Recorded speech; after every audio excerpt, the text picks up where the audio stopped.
Good morning, everyone. Welcome, welcome, welcome. My name is Maria Hlavajova. I'm Artistic Director of BAK, Basis for Aktuelle Kunst. I'm really excited to see all of you here, and I look forward to 2 full days of intense discussions. I would like to just say a few words of welcome in order to situate this series of seminars, presentations, and workshops within a larger program of BAK. BAK, this place where we find ourselves at this moment, is a contemporary art place, not a center for contemporary art. This is what's always troubling when I'm introducing the institution. It's not pretending to be center of anything. It's a base, a basis for Aktuelle Kunst, where we try to interrogate, probe the relationship between art, politics, and activism. And of course, knowledge is crucial within this connection. So rather, perhaps art, knowledge, and the political, if you will. Some year and a half, we began a project that we titled Future Vocabularies. And it came from within a number of conversations with artists, theorists, and activists, and kind of share sentiment that we lack vocabularies that would actually help us to articulate our present moment in a way. And we use the notion of interregnum from Antonio Gramsci, his definition of crisis, where he says approximately crisis consists of a moment where the old is dying and the new cannot be born. And in this interregnum, crisis as interregnum, many morbid symptoms appear. And I think part of lacking vocabulary in order to articulate the contemporary has to do with this number of morbid symptoms. And we thought we would like to set up a trajectory, not a project, but a trajectory of continuous thinking together between artists, theorists, thinkers, activists, in order to try to instigate what are those vocabularies. And of course, I don't talk about words and language. I talk about conceptual itineraries that could help us build this sort of understanding. Within this trajectory, we've turned to Professor Rosi Braidotti, a great thinker, a great friend, great collaborator.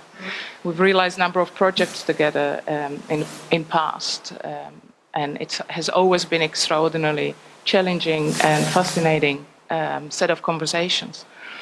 And of course, we set up this trajectory that we titled Human, Inhuman, Posthuman, in order to try to indeed seek those itineraries as to how to move about the current moment.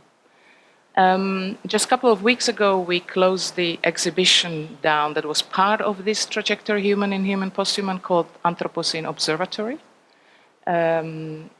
which was a fascinating series of examinations as to how can we look at the world today through this perspective, through this navigational tool, to use Rosi's language, of the Anthropocene. Very complex debate. Huh? There's not everybody embracing the notion of Anthropocene, and we organize a series of talks in parallel, which are more kind of internal sessions in order to test these arguments. We will for sure today and tomorrow, and within the session called Anthropocene/Capitalocene, revisit some of those discussions, and I'm sure we are going to push them further. And once again, I'm extraordinarily excited and want to thank all of you, all the contributors today, and of course Rosi Braidotti. Before I offer the floor to Rosi, I would like to say a couple of, how do you call those things?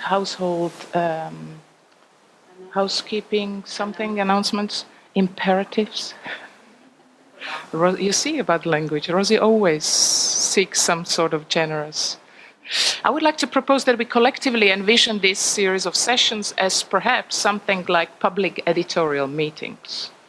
So the idea would be that we debate important issues, important notions, important itineraries amongst us, together with our contributors, understanding that everybody has competence to bring to the table, and we try to use this occasion as an occasion to mutualize our respective competencies, from within which we would like to work towards this publication called Posthuman Glossary. Rosi, can I offer you the floor? Thank you very much. What kind of research is art practice? And I think what kind of research is art practice is one of the missing links in our current approach to thinking. I have been very influenced in my work, as you may know, by the post-structuralist generation, notably the work of Deleuze, and in what is philosophy, Deleuze makes a parallelism between philosophy, science, and the arts, saying there are three ways of coming to the same point, and the point is how to learn to think differently about our current predicament.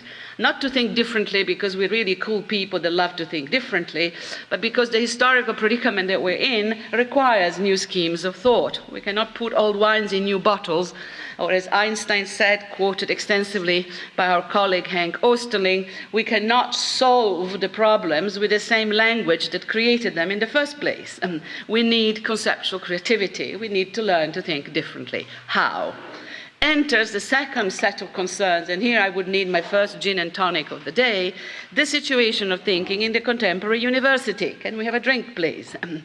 I have the fortune of running, for a while still, the Center for the Humanities, which is a think tank. At least it is clear that the Center for the Humanities is about thinking. That's more than we can say for most of our academic existence, which is about all sorts of other things, not only administering, which we enjoy doing because it at least has a useful effect in the life of our students, but many other issues, and fundraising being one, that is distressing for the non-profit generation that I belong to, a generation that believed in academic space as a non-profit space of critical thinking, democratic criticism, academic freedom in the fullest sense of the term. I was just talking to my colleague Rosemary, whom I salute, and I know she shares this concern. Utrecht University last year posted a profit. Now, first of all, a university posting a profit is news because we are non-profit organizations. How much was the profit of Utrecht University last year? 42 million euros.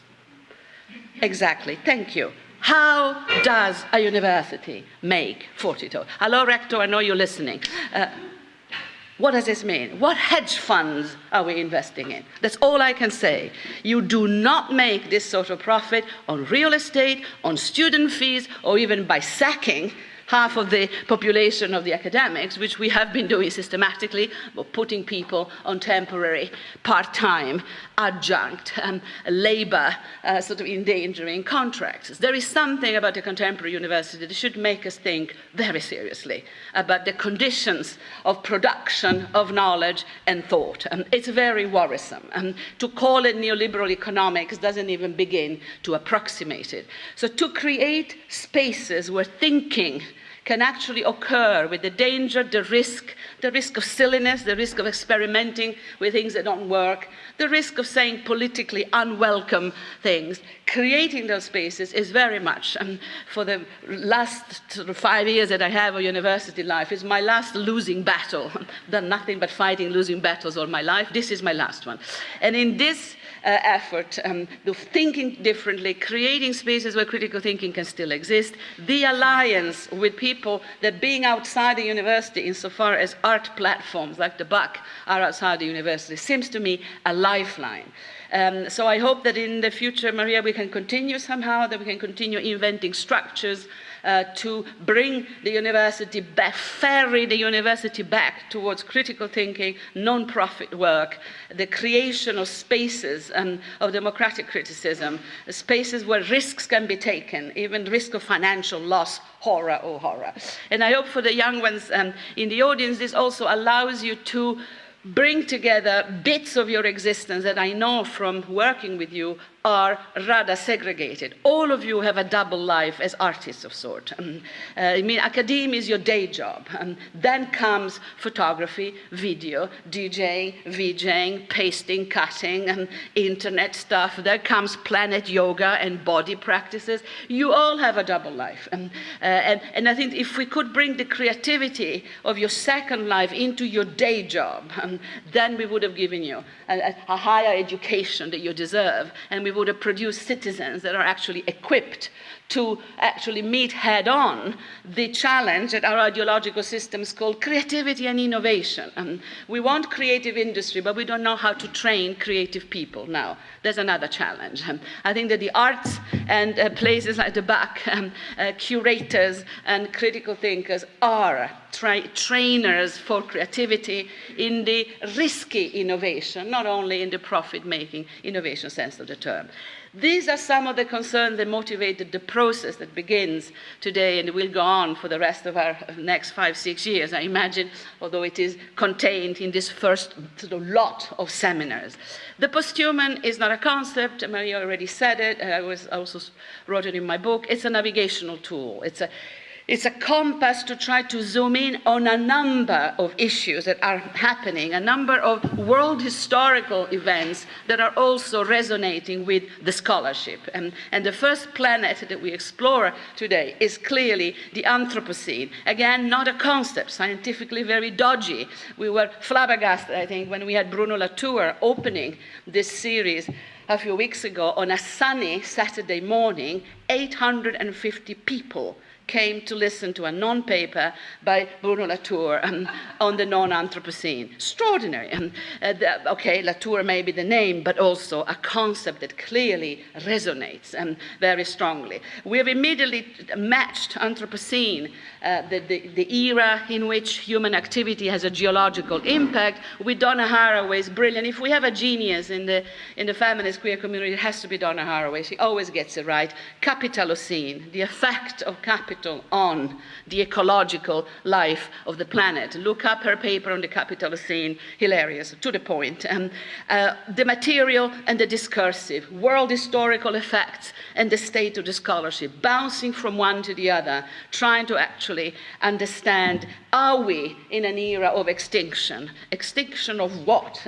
Does it matter if the human species is on the path to destruction? After all, the cockroaches will survive, and the planet will probably survive, although we have the nuclear power to destroy 17 times over. As a Cold War child, I never understood what it means to have the power to destroy the planet 17 times over. Isn't once enough? After it's destroyed, it's destroyed. But the 17th power of destruction multiplied over the Anthropocene gives you a growing field of scholarship, which is the scholarship on extinction, the human extinction, Anthropocene. In a necropolitical mode. Claire Colebrook would be an example of this. How do we stand on this? Do we even have a relationship to ourselves as a species? Do we think of ourselves as anthropos? I don't. I think of myself as a humanoid most of the time. Are we, as people of language, of theory, of ideas, equipped to think species? To think the extinctions of anthropos? And do we care? And is that the death of man of Foucault, which we're all a little bit familiar with, was about humanism. It wasn't about the species. Are we on the edge of destruction? Isn't that Jim Morrison? We are on the eve of destruction. And does that profound melancholia affect your practice of thinking? Are we in a forensic mode, another term that Maria and I work with? Are we all forensically invested in an era where it seems that the horizon of the future is absolutely closed? These are some of the concerns of the Anthropocene Capitalocene. It connects completely to the other session. Ecosophies next week will be more specifically on what do we mean by milieu, environment, the middle, in the middle. What does that mean? Followed by digital activism. I don't particularly like the term, but we couldn't think of anything else. Mediation. Mediation, the difference between my generation and yours, guys, you're mediated to the root of your hair. If we tip, I mean, I was really distressed to hear you say that they cannot have internet because they'll go claustrophobic. It's already claustrophobic in here. But without internet, oh my God, I have no connection. So you need to start thinking all of this from mediation. You are screen people. You really are wired people. I'm Gutenberg. I'm at my happiest with a little booklet and a pencil. Leave me there.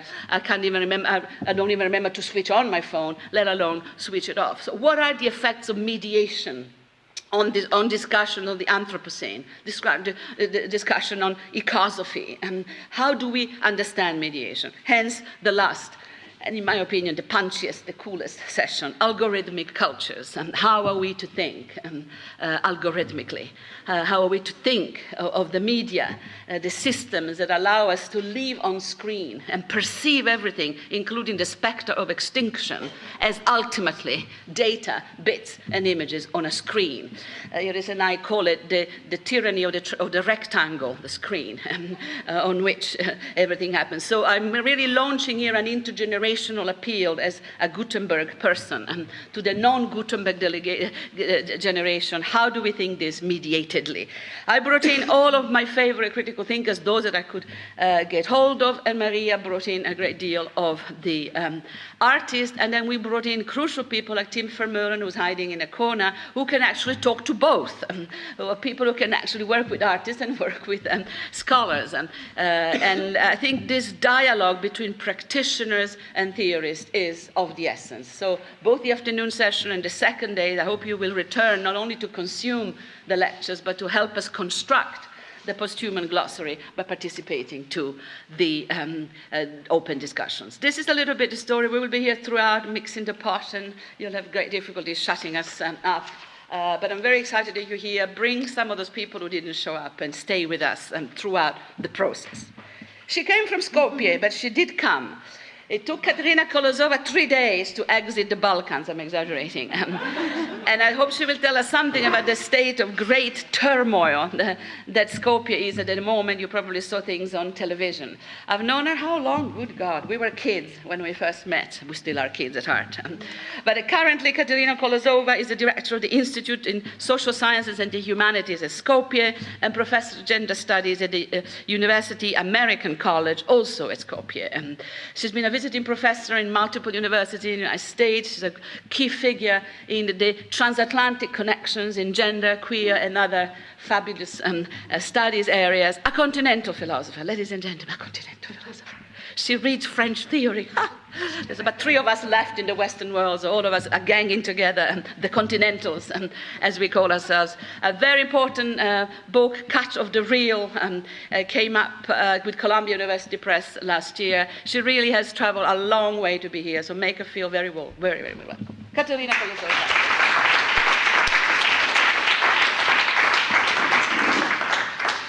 Thank you, Rosi, for the invite, and Maria as well, and for the introduction.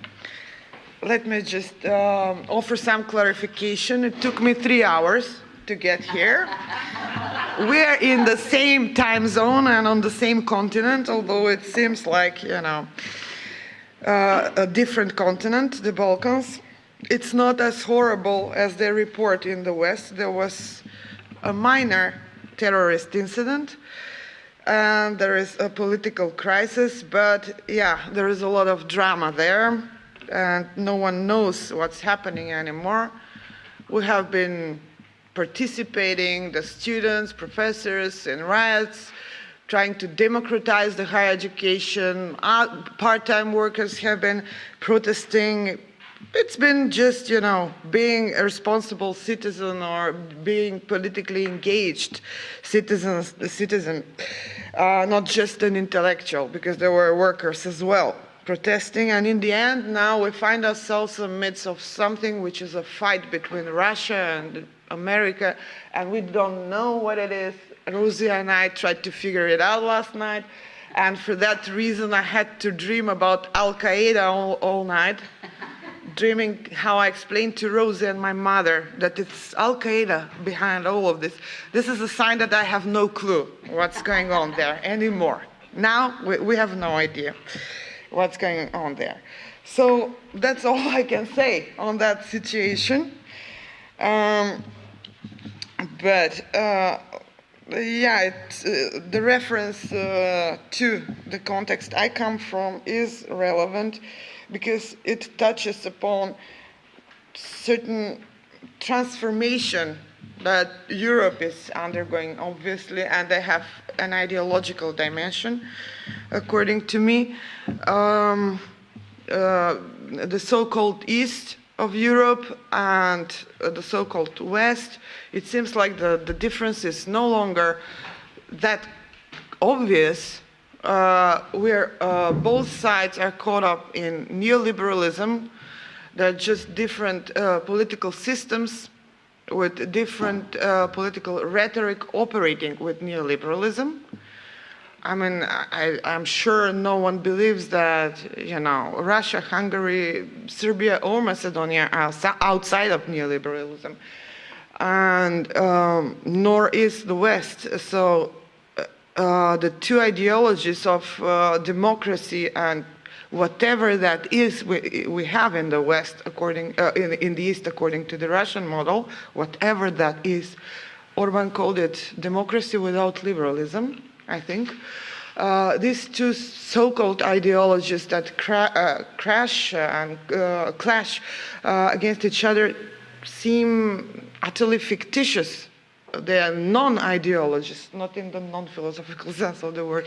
So God knows what's going on, but I think that we should all ask those questions, and perhaps along the lines of some Marxist line of thinking, I believe. And this is what I will be talking about, and will come to the question of the, actually it is on, the paper is on the issue of Anthropocene, and in particular the Capitalocene, and it is a rereading of Marx.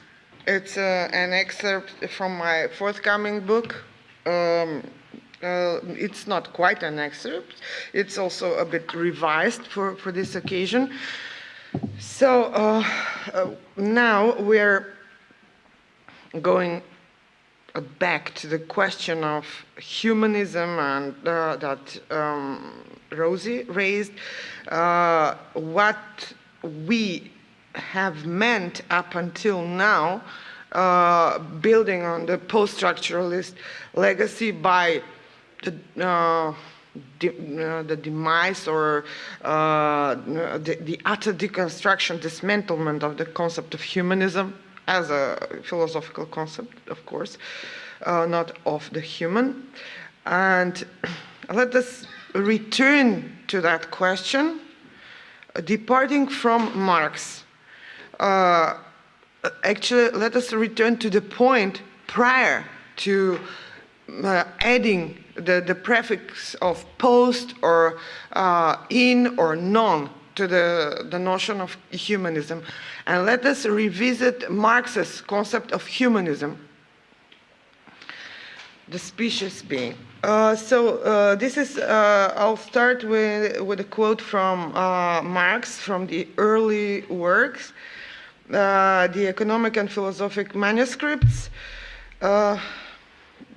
although I don't believe in the distinction between early and late Marx, but never mind. So this is from those manuscripts, The Private Property and Communism. He says, and this definition of communism, you will notice, is actually a metaphysical statement, and that's interesting. That's one of the issues I deal with in the forthcoming book. Anyway, so here's the quote. Communism as the positive transcendence of private property as human estrangement, self-estrangement, I'm sorry. Let me just add brackets to this quote. In his works, he's not problematizing possession or the possibility of property per se as such. He's problematizing private property as human self-estrangement and as a product of a legal contract sort of framed in a capitalist context. So I'll continue with the quote. So it's not that he problematizes any sort of private property in his work. For example, if you go to his reading of what meant possession of something or access to something, it doesn't have to, it is a sense of possession. Prior to capitalism, for example, to, I don't know, to land. Of the peasants prior to capitalism. So this sense of access to something, a sense of possession, and this possession, it is something he sort of tackles, problematizes, but doesn't go into very far. My point is, when he problematizes private property, he problematizes it in the context of capitalism. He is, of course, wary of historical context, and if he talks or criticizes private property in capitalism, he's very well aware, he's framing it in that historical context. So we have to bear that in mind. I wouldn't have offered this warning had I not been reading David Harvey yesterday on the plane and his attempt to sort of reclaim a new sense of possession in a post-capitalist society. So the brackets were just intended as a reference to the fact that not all sorts of possession are problematic. Quite to the contrary, Marx believes that the sense of dispossession is at the core of capitalism. So when he problematizes property, he problematizes private property as it's framed in the capitalist context. So, okay. Enough with digressions. Let me continue with the quote. So, communism as the positive transcendence of private property as human self-estrangement, and therefore as the real appropriation of the human essence. So, communism as the real appropriation of the human essence by and for man. Communism, therefore, as the complete return of man to himself as a social being, a return accomplished consciously and embracing the entire wealth of previous development. This communism, as fully developed naturalism, equals humanism. And as fully developed humanism equals naturalism, says Marx. It is the genuine resolution of the conflict between man and nature and between man and man. The true resolution of the strife between existence and essence, between objectification and self-confirmation, between freedom and necessity, between the individual and the species. Communism is the riddle of history solved, and it knows itself to be the solution. So, this was Marx, now me. So, humanism in a post-humanist era and its communist prospects. In its commitment, Marx's humanism is not philosophical. His humanism is not philosophical. He is an anti-philosopher, as you know. The anthropocentric human of philosophy or theology is transcendentally impoverished and reduced to a determination in the last instance that is fundamentally material. The human is determined by the real of its species being. So I'm using Laurel's vocabulary, but I am reading Marx here. So, in the last instance is fundamentally material. The human is determined by the real of its species being. The real is sensuous and physical, says Marx. Therefore, the opposition of body and mind is inoperative in its classical philosophical sense, as both instances are ultimately determined by the real, insofar as they are material or physical. The human is barely more than an animal, insofar as its determining riddle is a bundle of muscles and nerves. This is again a paraphrasis from Marx, extended in the faculty of consciousness that is grounded in the material reality of human society. Questions such as the meaning of life are meaningless in Marx, as what is required is less suffering and more well-being for the human species, for its societies, and for the individuals constituting societies. Similarly, Laurel reduces the human inhuman to its real, to its mere experience of the lived, while all philosophical constructs of meaning of human existence are suspended. I read Donna Haraway's concept of the cyborg as fundamentally the product of a non-philosophical procedure of dualysis brought about by radicalizing the dyad constituted by technology and the organic, rendering its two constituents irreducible to one another. None of the two elements subsume the other. The human in Donna Haraway's theory of the cyborg is but a product of the interaction between the organic and the technological.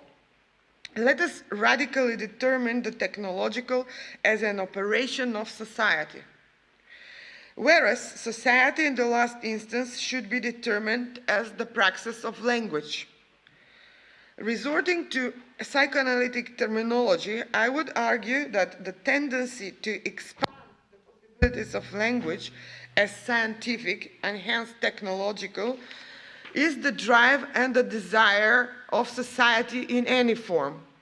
Language is an automaton of self-propagation and seeks to consolidate and perfect society. Therefore, the language of science, the purely formal one, including mathematics, computer programming, and other formal languages, and the narrative one, constituting a particular type of ideology or a metaphysical project, unstoppably generates knowledge that results into ever more perfect technological processes of the human species being. Technological progress is propelled by necessity that is constituted by its internal laws. A socialist or communist framing of technological processes as fundamentally social would consist in aiming at overcoming exploitation and alienation of the physical.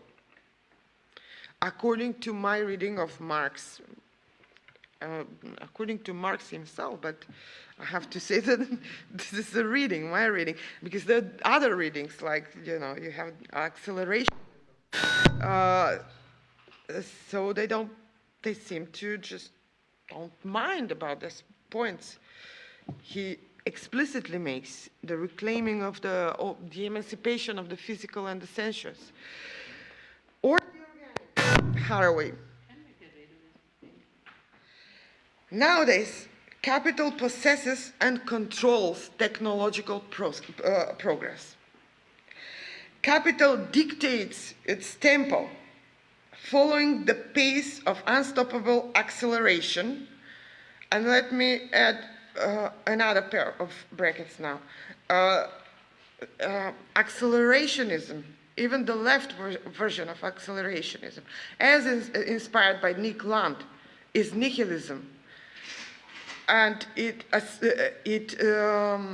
is driven by the desire of total annihilation and contempt for the physical. Okay, so when we talk about acceleration, and we do not question its capitalist presupposition, what do we mean by that? Bringing it to the point of aporia, absurdity, and what then? An explosion into nothing. It is, I mean, he's explicit about his nihilism. So when this project of subverting this entire process in favor of some left, not even Marxist version of it, I wonder how one thinks that this can be done without going deeper into the very presuppositions of this project.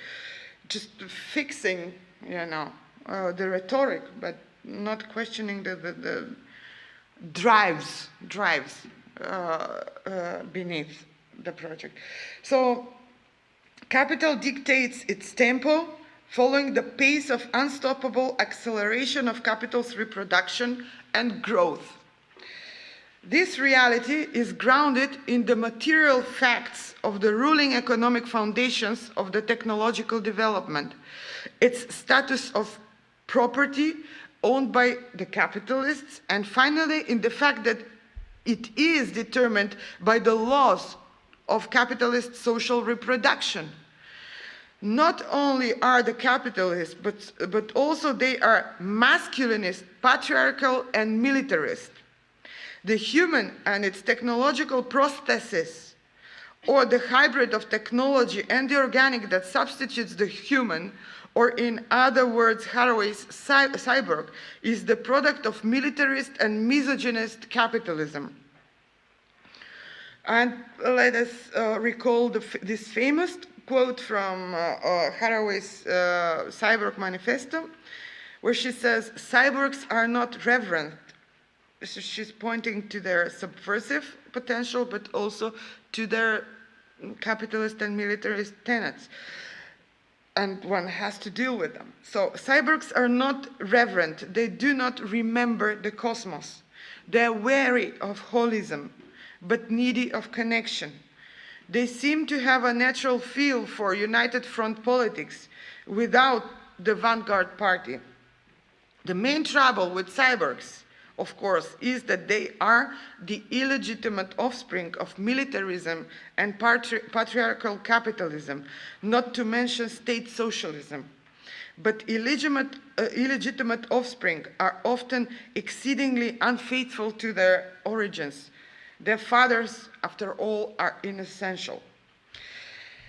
The question of socialist revolution and technological development is directly related to the question of the possible turn of the illegitimate children's avowal of their fathers' inessentiality, the non-existence of cosmos, their wariness of holism, and their unfaithfulness to their origins. Such a turn would itself be a revolution. A revolutionary movement of this sort would be the grounding gesture that would enable an initiation of the political project of expropriation of the processes of technological development as property of a few, the capitalist and the exploiting class, and B, establish social collective sovereignty in ownership of what is a creation of society and its workers. Technological development would have existed regardless of its finance-based acceleration and commodification for the purposes of economic growth in a capitalist society. Technological development is the material product of society as materiality or physicality, or the species being, the being species. So capitalism reduces it to property as a political concept. Point is, this production, this technological development, for example, this innovation we have in the internet sphere, would have existed anyway without the logic of capitalism. What is most worth and important to us has appeared as the product of the commons. Later on, they get a grasp on these processes of capitalist ownership and commodify them. So capitalism reduces it to property as a political concept, which then dictates the economics of alienated labor and of the out-of-joint, automated, self-regulated, and self-sufficient value, the surplus value or profit. A socialist turn would consist in a radically materialist reversal of the processes of technological development, by way of grounding it in its fundamental sociality understood as commonality, so not the socialist state of the past. I'm referring to generic concepts: materiality, sociality, commonality. We have to think of the modalities of political system organization. I am not advocating a return to the previous socialist state. Quite to the contrary, it's not different from the capitalist state. So it would also consist in the dispelling of the specters of surplus value by replacing it, the surplus value, with an always already technologically improved use value for all, distributed according to the immanent laws of society. In this way, a society will be able to overcome the inner contradiction of capitalism, consisting in the split between the automated world of speculation. By speculation, I mean financial speculation, capitalism as speculation, capitalism as speculation out of joint, because we're talking now about the finance economy dictating real economy, dictating everything, and it's pure speculation, which equals, according to me, to philosophy, but that's elaborated in another chapter. So, automated world of speculation, being the spectral universe of pure value, or finance, vis-a-vis the material or physical world. The universe of economic or financial value is but the product of a decision made by those in power to arbitrate value and those who are endowed with the sovereignty to institute, meaning the politicians, the state, to institute such decisions. Consequently, in the last instance, the automated world of self-regulated values is determined by a real that is outside the processes of automation, by a decision that is contingent and physical. Capitalism behaves as philosophy because it is the product of decisionism that then establishes a self-sufficient universe of speculation pretending to stipulate the real. And there is something concrete behind this when I say this. Finance economy. If you read Kostas Lopovitsas' book, Profiting Without Producing, you will see how detached finance economy and industry, how detached it is from the real economy and real production. There is a rift there, and it regulates everything, and it sort of postures as if it were a more real economy than the real economy. And this is where I can draw the parallel with philosophy. But they're also economical. Also, if you read the 17 Contradictions of Capitalism by David Harvey, you will find very specific arguments in favor of this claim. So this is not just an abstraction I'm talking about.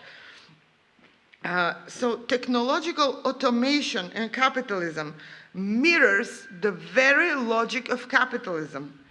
It is based on the preposition that it is a self-sufficient universe, for example, the finance industry, and that the physical serves its auto-perfection rather than the other way around. Same goes for technological development.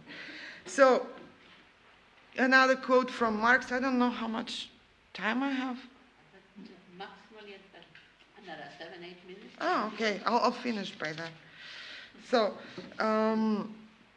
but once, this is Marx, but once adopted into the production of process of capital, and this is not late Marx, this is not early Marx. So here is another proof that his humanism has persisted throughout his work.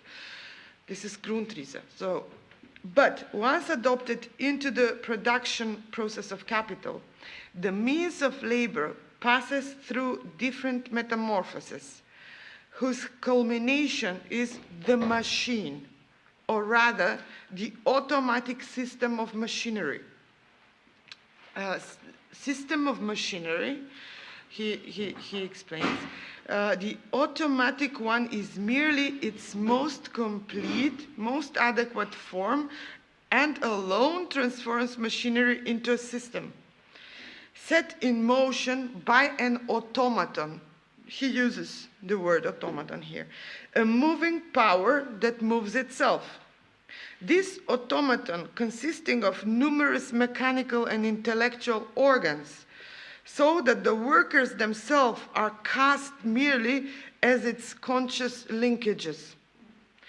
In the machine, and even more in machinery as an automatic system, the use value, that is, the material quality of the means of labor, is transformed into an existence adequate to fixed capital and to capital as such. And the form in which it was adopted into the production processes of capital, the direct means of labor, is superseded by a form posited by capital itself and corresponding to it. And nowadays, does the machine appear as the individual worker's means of labor? The worker, now, end of quote. The worker, the suffering body and mind, is subjugated not only by a part of humanity, that is, the capitalist class, but also by the lifeless process of automated value generation. So I have nothing against technology. I'm just pointing here to the fact that when we take technology for granted nowadays, we do not question the fact that we're talking about the automated value generation at the cost of human suffering. So the automatic machine is not means of production. It is an independent universe parallel to the real of the physical and the lived, whereby no part of the human participates in the former, and is, in fact, reduced without a remainder to the latter, to a conscious linkage in an automated machine. The idea that the organic, Haraway, the physical, Marx, or the lived, Laruelle, is merely material to the self-sufficient automation is fundamentally capitalistic. The realization of such a political and fundamentally metaphysical project would be the climax and the agony of capitalism itself. It would not liberate women or the proletariat, as these categories will become obsolete. In our post-humanist era, wage laborers will be reduced to wage labor without subjectivity to liberate or emancipate itself. In the middle of the second decade of the 21st century, one wonders if in 10 or 20 years from now, labor will still be wage labor, or just reduced to labor or organic material used in the universe of cybernetic automation. One also wonders if there will be, albeit technologically enhanced, bodies to enjoy the fruits of the automated economic production. Would there be only an autoreferential universe of value production without a sensual substratum to absorb the joy and pain issuing from the processes of production? The latter of the two options is the more plausible one, unless one admits that the body, the sensuous and the physical, as Marx says, the organic, Haraway, and the lived, Laruelle, is what ought to be liberated through technological progress. Marx's text points out consistently that what the body needs to be liberated from is precisely its subjugation by speculation, capitalist automation, and the universe of values detached from and exploitative toward the physical.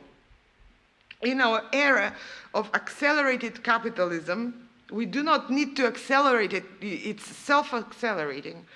Accelerated capitalism, the socialist goal par excellence is precisely the reversal of the current hierarchy between technology and the organic.